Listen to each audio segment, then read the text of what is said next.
नमस्कार, मैं चुनचुन कुमार। स्वागत है झारखंडी हिंदी न्यूज पर। चलिए जानते हैं आज की छोटी बड़ी सभी महत्वपूर्ण खबरों को। लॉकडाउन में और सख्त हुई रांची पुलिस, जगह जगह मास्क चेकिंग, बेवजह घूमने वालों से वसूला जुर्माना। झारखंड में लॉकडाउन के दूसरे चरण में रांची पुलिस और सख्त हो गई है। पुलिस ने जगह जगह मास्क चेकिंग की। यही नहीं, 3 बजे के बाद सड़क पर दिख रहे लोगों को रोककर घर से उनके निकलने की वजह पूछी गई। जो लोग अनावश्यक रूप से घूमते मिले, पुलिस ने उनसे जुर्माना भी वसूला। रांची के अल्बर्ट एक्का चौक, कंटा टोली चौक, सुजाता चौक, बहु बाजार चौक, राजेंद्र चौक, विरसा चौक, अरगोड़ा चौक, रातू रोड चौक, लालपुर चौक, करम टोली चौक सहित कई जगहों पर तैनात पुलिस ने चेकिंग की और लोगों को घरों में ही रहने की हिदायत दी। रांची पुलिस सड़क पर आने जाने वाले हर शख्स की चेकिंग कर रही है। लोगों की गाड़ियों के कागजात के साथ ही मास्क की चेकिंग की जा रही है। आरपीएफ ने संभाला मोर्चा, गांवों में बांटे मास्क और सैनिटाइजर। विद्याभूषण बने दक्षिण पूर्व रेलवे के जीएम इंचार्ज। आरपीएफ ने लोगों को कोरोना वायरस संक्रमण से बचाव के तरीके बताए। जवानों ने जोरों पर जागरूकता अभियान चलाया। शनिवार को आरपीएफ के जवानों ने रांची और टोरी रेलवे स्टेशन के बीच पड़ने वाले गाँवों हिरही, केमो, पतरा टोली, कुजरा, नाथपुर, मगन टोली, हिरनपुर आदि गाँव में जागरूकता अभियान चलाया। आरपीएफ के जवानों ने लोगों को समझाया कि वह बेहद जरूरी होने पर ही घर से बाहर निकले। जब भी घर से बाहर निकले तो मास्क जरूर लगाएं, सैनिटाइजर का इस्तेमाल करें। सैनिटाइजर नहीं मिले तो साबुन से हाथ धोते रहें। आरपीएफ के जवानों ने गोविंदपुर रेलवे स्टेशन पर भी यात्रियों को मास्क और सैनिटाइजर बांटे।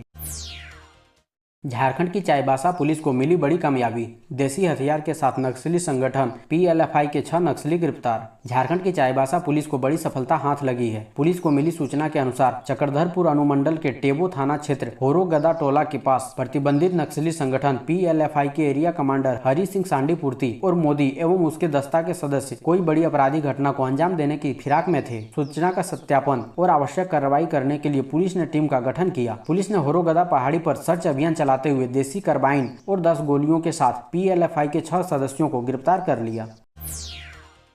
जान पर खेलकर लोगों की सेवा में जुटे हैं निगम कर्मी। बावजूद मार्च अप्रैल का नहीं मिला मानदेय। कोविड-19 महामारी दिन प्रतिदिन विकराल रूप लेता जा रहा है, जिससे निगम कर्मी भी प्रभावित हुए हैं। बावजूद बगैर व्यापक सुरक्षा निगम कर्मी, सफाई कर्मी, मानदेय कर्मी, संविदा कर्मी, अनुबंध कर्मी एवं आउटसोर्सिंग कर्मी कोविड-19 महामारी से बचाव एवं जरूरतमंदों की सेवा में कार्यरत है। इसके बाद भी वेतन मद में आवंटन के अभाव में मार्च एवं अप्रैल माह का मानदेय एवं मजदूरी का भुगतान अब तक नहीं हुआ है।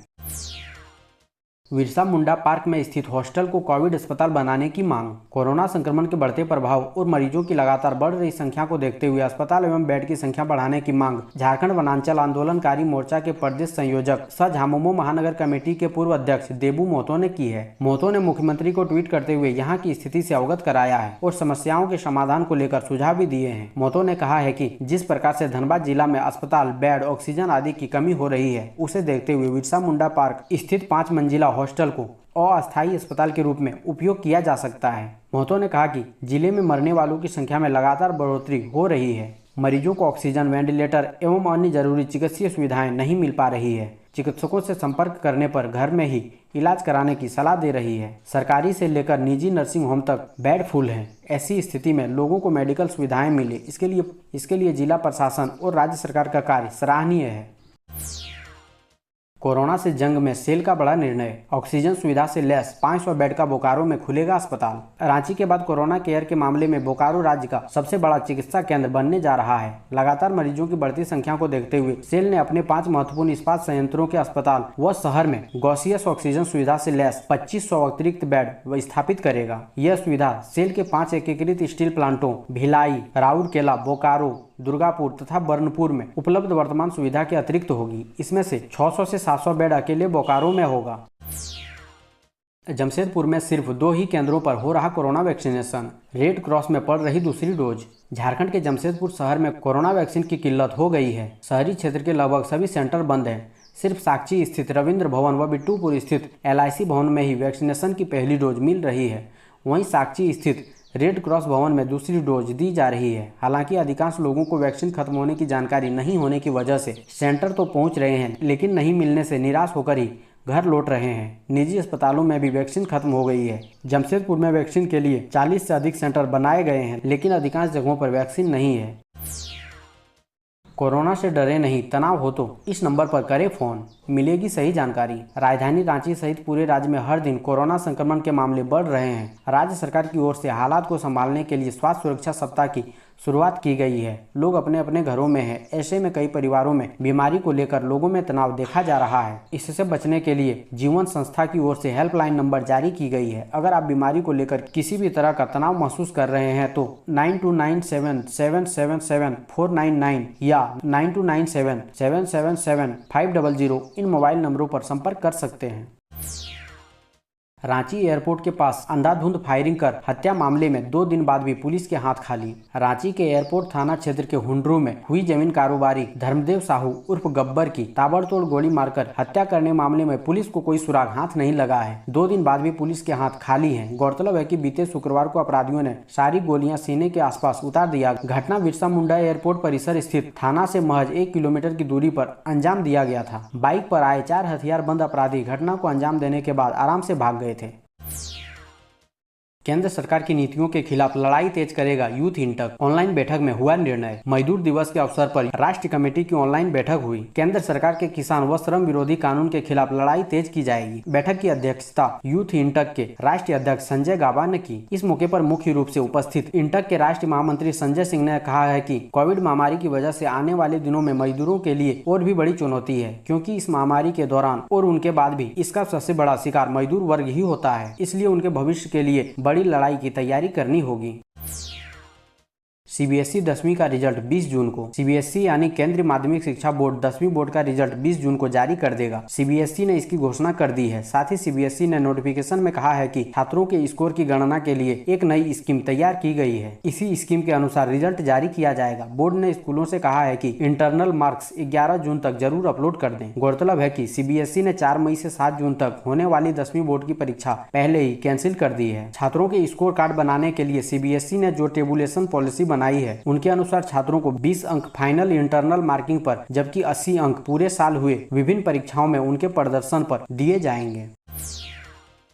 टाटा एजुकेशन एक्सीलेंस ने शुरू की ये पहल, छात्रों ने उठाया लाभ। 12वीं खत्म होने के बाद छात्र छात्राएं किस क्षेत्र में अपना करियर बनाएं, यह परेशानी न सिर्फ देश भर के छात्र छात्राओं की बल्कि उनके अभिभावकों की भी होती है। ऐसे में टाटा एक्सीलेंस ने वेबिनार सीरीज गियर अप के पहले सत्र का आयोजन किया। इसमें देश भर के 650 से अधिक छात्र छात्राओं ने हिस्सा लिया। उद्घाटन सत्र में सभी विद्यार्थियों को उनके करियर के विभिन्न अवसरों की जानकारी दी गई। साथ ही अभिभावकों को उनकी पसंद के बारे में आश्वस्त करने, आत्मविश्वास का निर्माण करने के संबंध में सवाल पूछे। 8 हिस्सों वाले इस ऑनलाइन इंटरएक्टिव सीरीज में विभिन्न क्षेत्रों के विशेषज्ञों ने क्लास 8 से 12वीं तक के बच्चों को उनके करियर से संबंधित सवालों के जवाब दिए गए।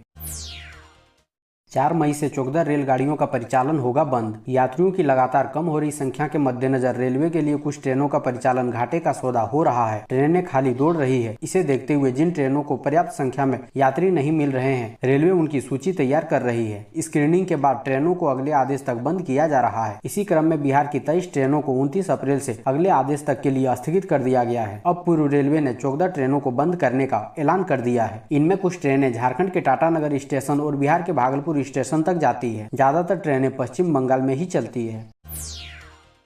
सीबीएसई 10वीं बोर्ड की मार्किंग शुरू। 12वीं बोर्ड परीक्षा पर बड़ा ऐलान। सीबीएसई ने वर्ष 2021 के लिए कक्षा 10वीं बोर्ड परीक्षा के लिए मूल्यांकन नीति घोषित कर दी है। इसके साथ ही कोरोना महामारी को लेकर रद्द की गई सीबीएसई 10वीं बोर्ड परीक्षा को लेकर सभी संशय दूर हो गए हैं। 10वीं बोर्ड परीक्षा के परिणाम 20 जून तक घोषित किए जाएंगे। केंद्रीय माध्यमिक शिक्षा बोर्ड ने शनिवार को कक्षा 10वीं बोर्ड के परीक्षा के लिए अंकों के सारणीकरण की नीति की घोषणा की, जिसे देश में कोरोना वायरस महामारी की स्थिति को देखते हुए रद्द कर दिया गया है। सीबीएसई 12वीं बोर्ड परीक्षा पर अहम फैसला 1 जून को लिया जाएगा। बीसीसीएल मजदूरों को कोरोना के प्रति करेगी जागरूक। 1 मई को मजदूर दिवस पर धनबाद शहर के श्रमिक चौक पर श्रमिकों की सबसे बड़ी प्रतिमा पर कॉल इंडिया की अनुषंगी भारत कोकिंग कॉल लिमिटेड के कोयला मजदूरों ने माल्यार्पण किया। माल्यार्पण करने वाले मजदूरों ने कहा कि शिकागो के मजदूरों को 16 से 18 घंटे काम कराया जाता था। मजदूरों ने आंदोलन कर इस नीति का विरोध किया तो उन पर पुलिस ने गोलियां बरसाई, कई मजदूरों को मार डाला था। आखिरकार मजदूरों के आगे हुकूमत को झुकना पड़ा। मजदूरों की जीत हुई और आज ही के दिन से मजदूरों ने 16 से 18 घंटे के बजाय 8 घंटे काम करना शुरू किया। श्रमिक चौक पर माल्यार्पण करने पहुंचे मजदूरों ने कहा, कोरोना काल की वजह से श्रमिक चौक सूना है, अगले बरस यह जरूर गुलजार होगा। मरीज को ऑक्सीजन के साथ घसीटने के वायरल वीडियो पर झारखंड मंत्री की लीपापोती। एक दिन पहले वायरल हुए वीडियो पर अब टीका टिप्पणी का दौर शुरू हो चुका है। वीडियो सिकटिया कोविड सेंटर का था, जहां पर एक मरीज को ऑक्सीजन सिलेंडर के साथ जमीन पर घसीटता जा रहा था। वीडियो को लगातार ट्विटर पर शेयर किया जा रहा था। इसी बीच गोड्डा सांसद निशिकांत दुबे ने अपने ट्विटर हैंडल से इस वीडियो को शेयर करते हुए लिखा कि ये हकीकत है तो शर्म में डूब मरने वाली बात है। इसके बाद इस पर खींचातानी तेज हो गई। वीडियो पर सियासत का सिलसिला तब तेज हुआ जब सांसद निशिकांत दुबे ने वीडियो को शेयर करने के साथ ही गोड्डा जिला कलेक्टर और स्वास्थ्य मंत्री बन्ना गुप्ता को टैग भी कर दिया। इसके कुछ ही देर बाद स्वास्थ्य मंत्री बन्ना गुप्ता ने रिट्वीट करते हुए लिखा, वीडियो की जांच किए बिना प्रतिक्रिया देना अच्छी बात नहीं है। यह मरीज बाथरूम जाने के दौरान गिरा, जहां हमारे लैब टेक्नीशियन और सेविका ने अपनी चिंता किए बगैर तत्काल जो संसाधन वहां दिखे उसके सहयोग से मरीज को बेड तक पहुंचाया गया और तुरंत डॉक्टर को जानकारी देते हुए कर्तव्य निभाया। इस ट्वीट के बाद लगातार सवाल आ रहे हैं कि आखिर जब मरीजों को ऑक्सीजन मिल ही गई थी तो उसे घसीटा क्यों गया? ऑक्सीजन लगने के बाद उसे स्ट्रेचर पर भी ले जाया जा सकता था। फिर सवाल यही उठता है कि क्या कोविड केयर सेंटर में स्ट्रेचर और व्हील चेयर नहीं है?